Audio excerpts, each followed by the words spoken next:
Welcome to the Aggressive Life. After a long drought, it's exciting to be a Cincinnati sports fan again. That's me, yes. Cincinnati's my adopted hometown. I love the city I live in. The Bengals have been darlings of the NFL the past 2 seasons. And seemingly out of nowhere, the Reds, Cincinnati Reds, have begun to turn things around.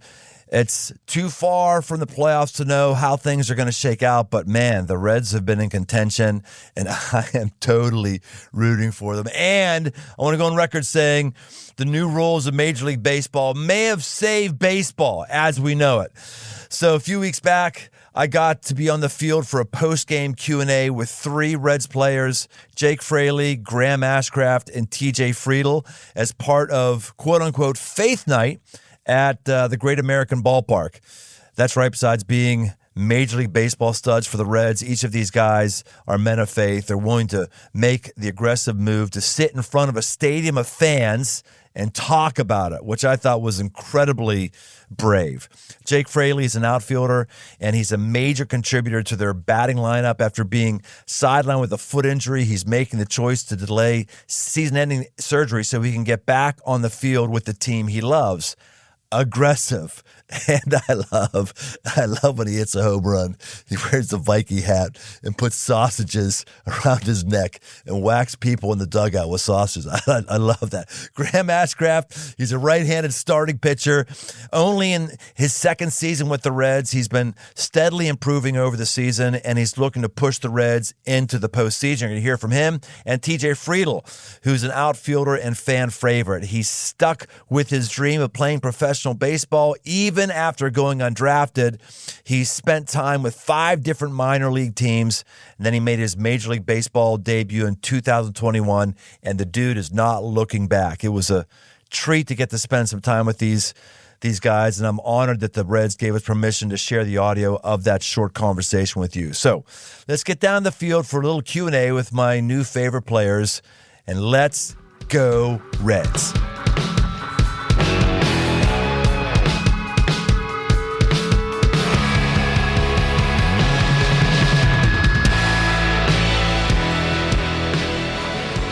We ask that you direct your attention to the field as we welcome Senior Pastor of Crossroads Church, Brian Tome.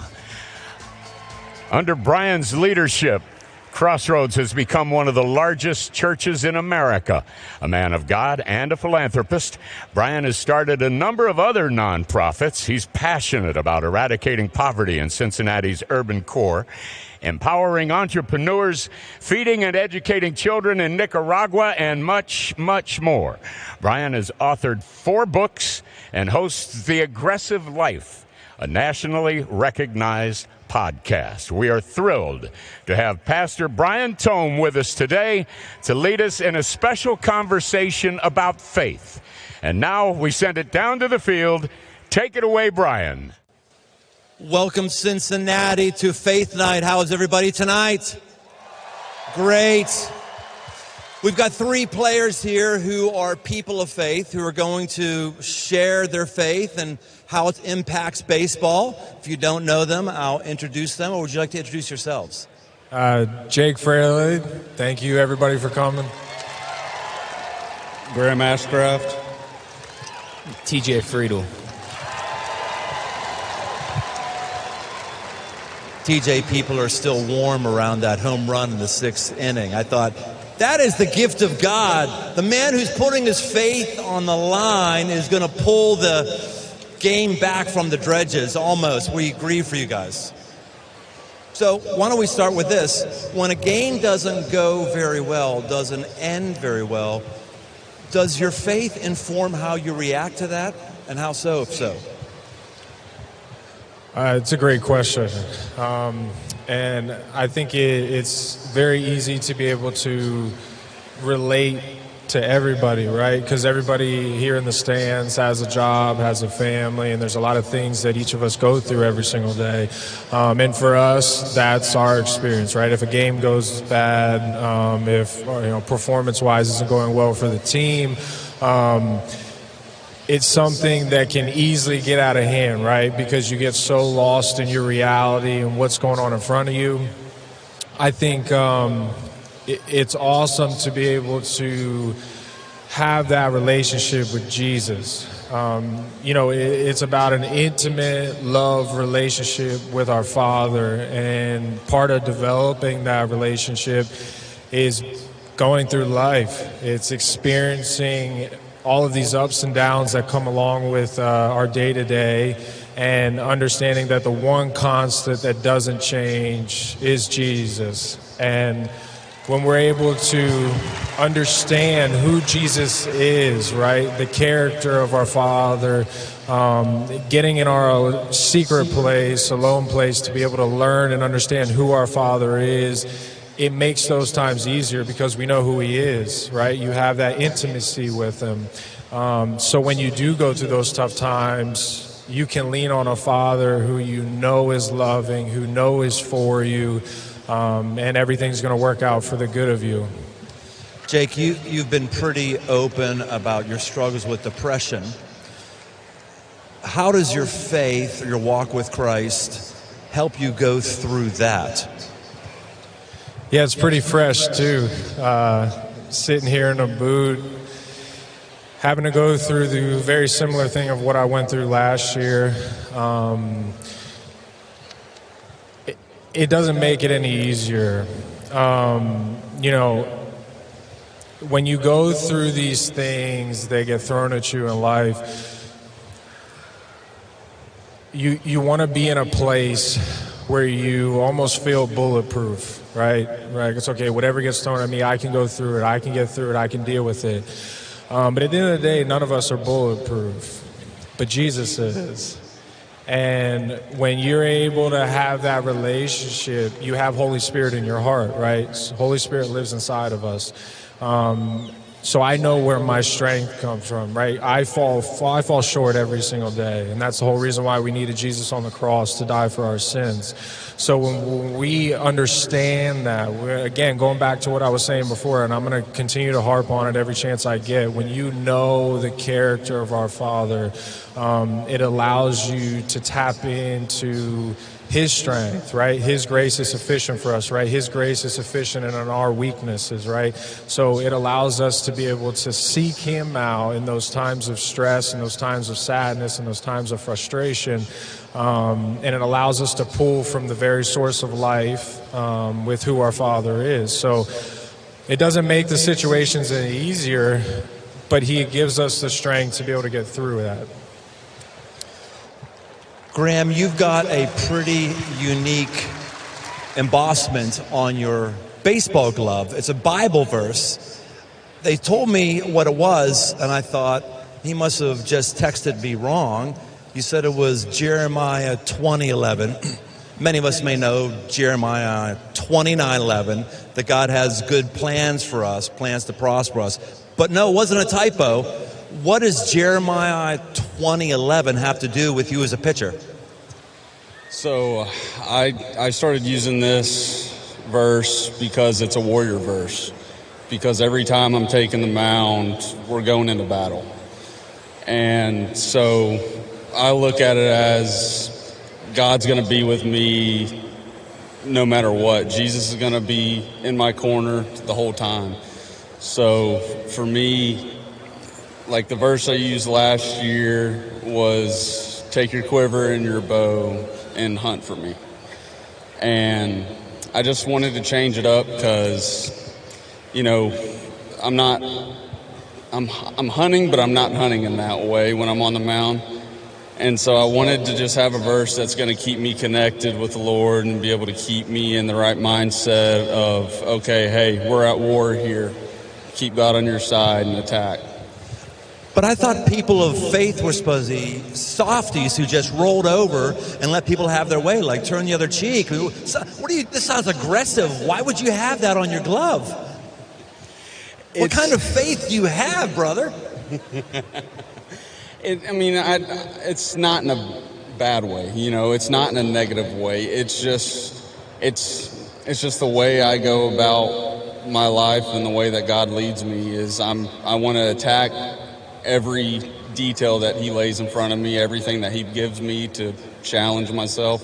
I want to go out and attack it and do the best that I can to get after it.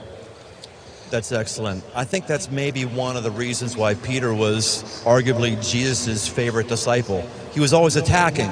He was the one who was walking on water. He was the one who was pulling out a sword and hacking a guy's ears off, even though Jesus didn't like that. He was the guy who was following Jesus, and yes, he denied him 3 times, but he was there. He was following. He was moving. So I love that. Thanks for building into us.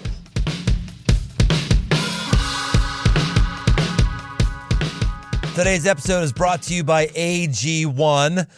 I gave AG1 a try because I was feeling a bit sluggish, not confident I was getting all the nutrients that I felt that I needed, and I thought maybe this is an easy solution. So I drink AG1 in the morning.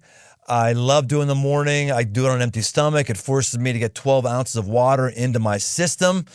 I love doing something proactive and aggressive to make me feel better and at least give me peace of mind. AG1 is designed with this kind of ease in mind so you can live healthier and better without having to complicate your routine. Each scoop has 75 vitamins, minerals, probiotics, and whole food sourced ingredients of the highest quality.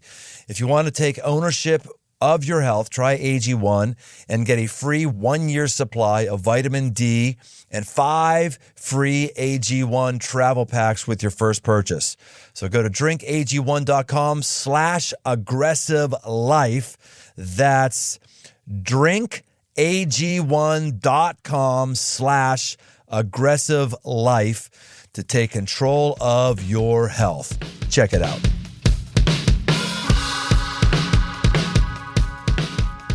Big news. Pre-sales for the next 2 books in the 5 Marks of a Man library are open right now. It's almost like we could say the 5 Marks of a Man trilogy. Almost. Yeah, there's like Lord of the Rings trilogy, and then there's the 5 Marks trilogy. 5 Marks of trilogy. Yeah, not quite the same writing quality, but close. Close, very close. Close. So this includes a repackaged edition of the original, along with updated artwork and a new preface, and an all-new tactical guide designed to be used with a group of like-minded dudes, giving you challenges, prompts, discussion questions to work the marks into your life. Take my word for it, this isn't your grandmother's fill-in-the-blank guide. It's unlike anything you may have experienced before in written form. Pre-order either book, and you'll get access to a limited edition 5 Marks poster. Get all the details and claim your poster over at briantome.com/5mark. That's briantome.com/5marks. Now, back to the show. TJ, when you step into a box like that, when we're down, what were we down at that point? 6-0? Okay. Is your faith on your mind when you step into the box, or is it just, I'm a baseball guy thinking what the stitches are going to look like? So it's kind of crazy. Today was one of the biggest examples for me. I had that ball in center field, the ground ball. Made a tough play on and came up and made an error.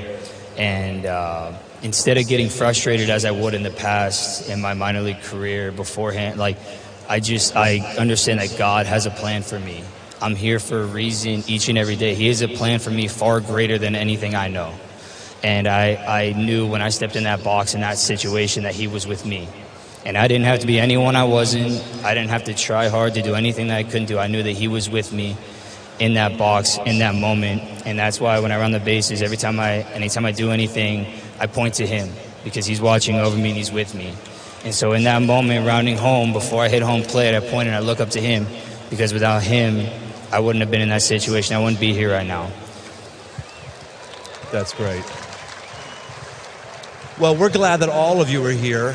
As a Cincinnatian for 28 years or whatever it is, we're all as Cincinnatians enjoying the gift and the run you are giving us this year. It's really, really good. It's almost like the Spirit of God or the grace of God is on your clubhouse with the attitude you have, the way you guys are bound together. Or am I just reading into things? How does it feel in the clubhouse? Do you sense, I don't know, that there's kind of the X factor of God's presence? And it's okay to say no as well. Yeah, it's no surprise to everybody that we have very good culture in that clubhouse, a very great group of guys. We've been very vocal about it. We have a handful of believers on the team, obviously, with, you know, us being out here, but there's also quite a few others in the clubhouse that are believers as well. You know, we are able to, and fortunate enough with having chapel as we travel, being here with, you know, playing every day, playing on every Sunday, and being able to utilize those times to be able to get into the Word. And then we also have a lot of conversations amongst each other, you know, as we're going through stuff, dealing with stuff. So being able to have that fellowship as teammates and fellow believers it's awesome. And with playing a game like baseball that's so tough, being able to have teammates like that and brothers like that, it's a huge deal for us. And I would 1,000% agree that it plays, you know, when we go out onto the field, and it shows out there in a lot of ways.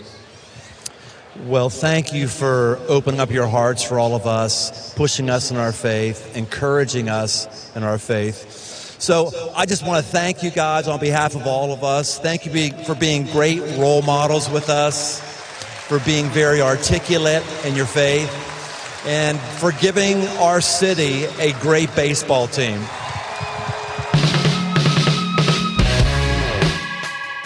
Thanks for joining us on this journey toward aggressive living. Find more resources, articles, past episodes, and live events over at briantome.com. Pre-orders for my new books, repackaged edition of the 5 Marks of a Man, and a brand new 5 Marks of a Man tactical guide are open right now on Amazon. If you haven't yet, leave this podcast a rating and review. It really helps get the show in front of new listeners. And if you want to connect, find me on Instagram at Brian Tome. The Aggressive Life is a production of Crossroads Church, Cincinnati, Ohio.